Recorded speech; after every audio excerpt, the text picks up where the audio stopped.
So this video is about the medium courses, the not too hard ones, and it's because a lot of viewers out there don't want to just see the courses that are going to tear up your truck. So this one is, the biggest rock you're going to see on this course is maybe 18 inches large. So that's what this entire video is about. You can see right here, these are pretty good rocks, but again, this isn't going to tear up your truck. It's a fun area to go out with generally a stock four-wheel drive. So, maybe 31-inch, 28-inch tires is probably the smallest you want to go on these courses. And again, this kind of course, you don't need a skid plate for it. It's always nice to have skid plates on your truck, but you wouldn't have to have skid plates. Now, I always say when you're going through water, go slow, because you never know. There could be a big giant rock just underneath the surface, and you go a little fast, you just tore up your entire undercarriage. So always go slow when you're going through water areas. You can see at the end there's a good, it's probably almost 18-inch tall rock. So like I said, always go slow. There's one that is just barely showing from the surface. So again, go slow. Oh, there I hit bottom, so good example of going slow. Because if I go fast, and it's going to tear everything up. Another thing is, if it rained right before this, I wouldn't have even seen those rocks because they would have been just under the surface. So again, go slow when you're going through water areas or any kind of crossing. So here is, again, it's just moderate areas. It's a good area that's just fun to go off-roading at. I love this area. It's on the East Coast. It's called Rausch Creek Off-Road Park. And again, this place has lots of small water crossing areas like this.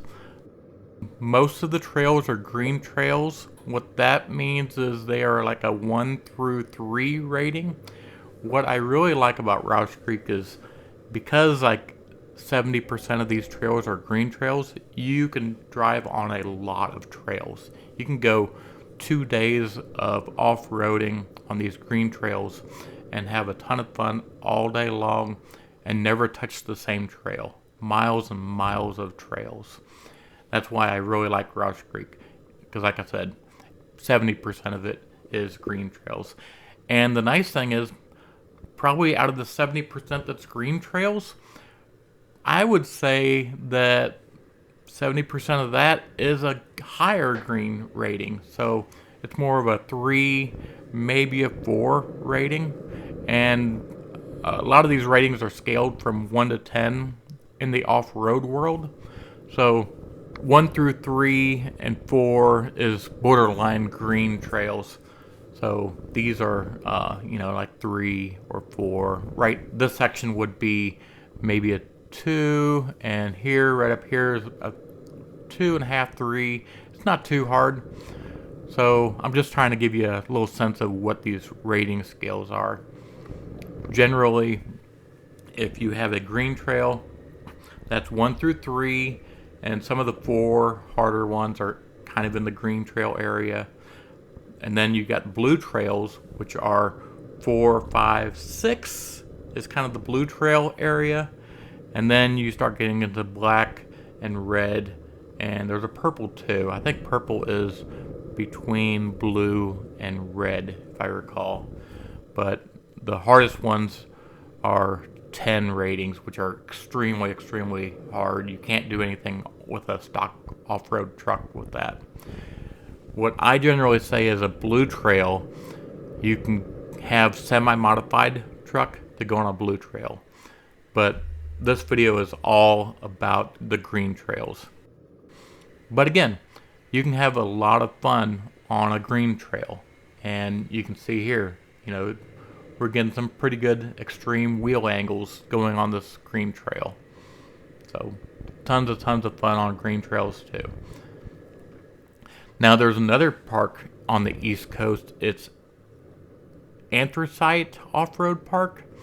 And it's similar to this park, but I would say it's similar to the off-road capabilities, so it's got some hard stuff, easy stuff, but it's not as dedicated on the markings, I think, in my opinion anyway. The markings on the trails are not as easy to find. It's not as traveled as much as this Rausch Creek one. So because of that, Rausch Creek has really, really good marked trails, where the Anthracite one, don't get me wrong, I really like that place. It's just not as well marked as the Rausch Creek one. Now, if we're talking about off-roading on the East Coast, there's also a place called Big Dogs Off-Road. And what they generally do is they have set events during the summer and spring and fall time. And they have classifications of, which ones you're going to do. If you're going to do one that requires a 33-inch tire, if you're going to do, 1 through 4 trails. So they have good classifications. It's a group run type course, so you go in groups and you kind of run through the courses with a group. But again, these are just East Coast areas that are really nice to go. The Big Dogs Off-Road Park is in Virginia, and these ones, which is the Rausch Creek Park and the Anthracite Off-Road Park, both of those are in Pennsylvania. I'm from Maryland, so I really wish they would have something in Maryland. They have a couple areas in Maryland. I think it's called Garrett Park and Washington State Park. But again, they're pretty weak. They're not that great of off-roading areas. So I'm just not a big fan of Maryland off-road areas. I'm from Maryland, but they just don't have great off-road areas. It doesn't hurt to go see it, go do it once, but they're just not great. Virginia, they're okay too. They're not the greatest. Pennsylvania, they are awesome. They have tons of off-road areas, and it's because Pennsylvania's coal country. That coal country has a ton of these old coal mining roads, and they just created great off-road trails because of that. So Pennsylvania has number one for the amount of off-roading areas that they have. You can see here there is little tiny hills. Let me fast forward this a little bit. So you can see here, these trails, even though they're a green trail, they got some decent hills in it. So they do have some good fun areas. Just little tiny hills, for a typical stock truck.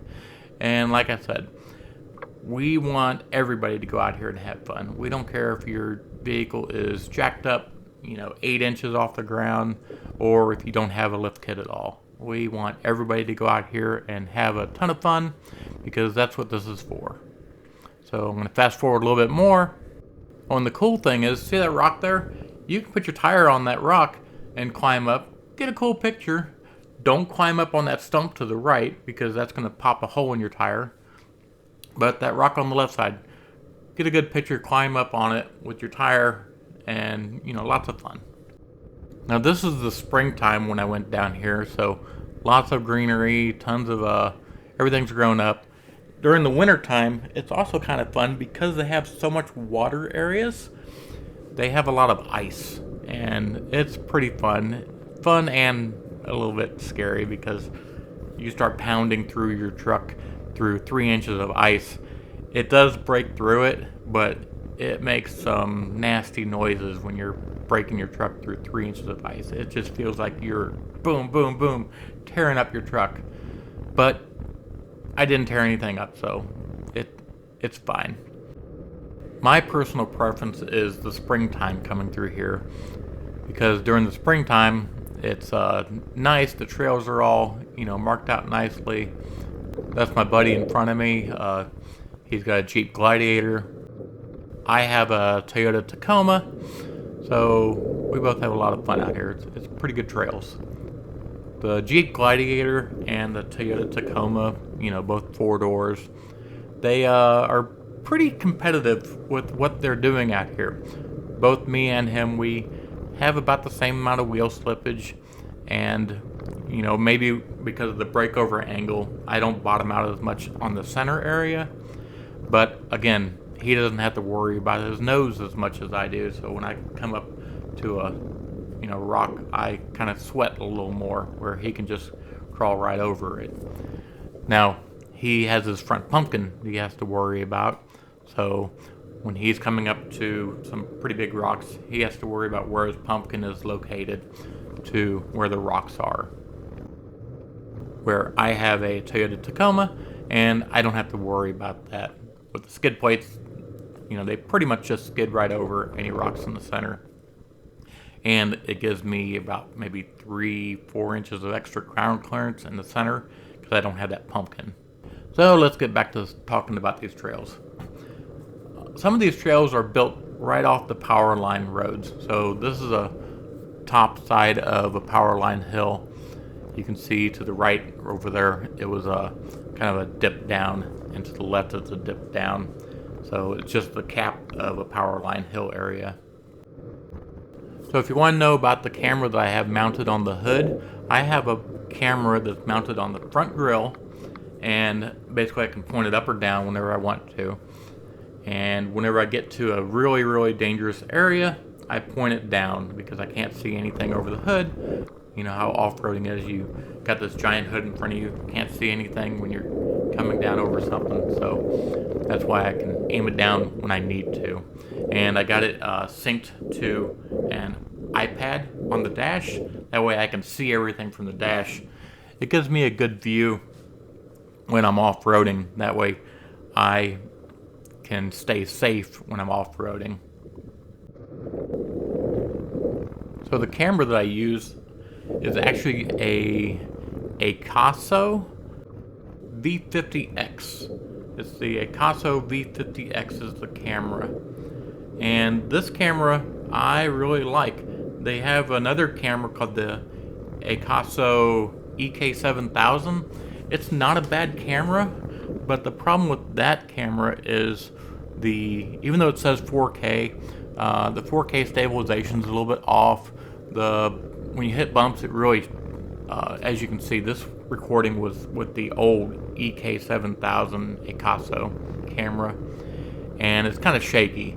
So I'm not a big fan of it. It's not bad camera, but it's not the greatest. Where I have recently upgraded to the Acaso V50X camera, and the cool thing about this camera is it only costs maybe $10, maybe $15 more than the other lower grade camera. It's a lot more better for stability.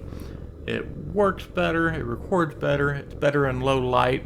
None of these cameras are great in low light, but it works a lot better. And like I said, these are kind of like, a GoPro cheap knockoff, but it's nice because you can hook it to your grill, sync it to your iPad or tablet or whatever you have in your truck, and you can see what's in front of you. It's not only good for recording videos like this, but it is also really good to aim it down when you're getting ready to drop off into a ditch or something to see what's in front of you. So, if there's a big rock, you can see everything. Or if you're going through a rock garden, the camera on your grill is really good for going through rock gardens. That way you can see right there on your iPad where that rock is, and you can identify it and correct your direction. So that wraps up this episode, and if you like what we're doing, please subscribe, and you guys make it happen, so we'll see you next episode.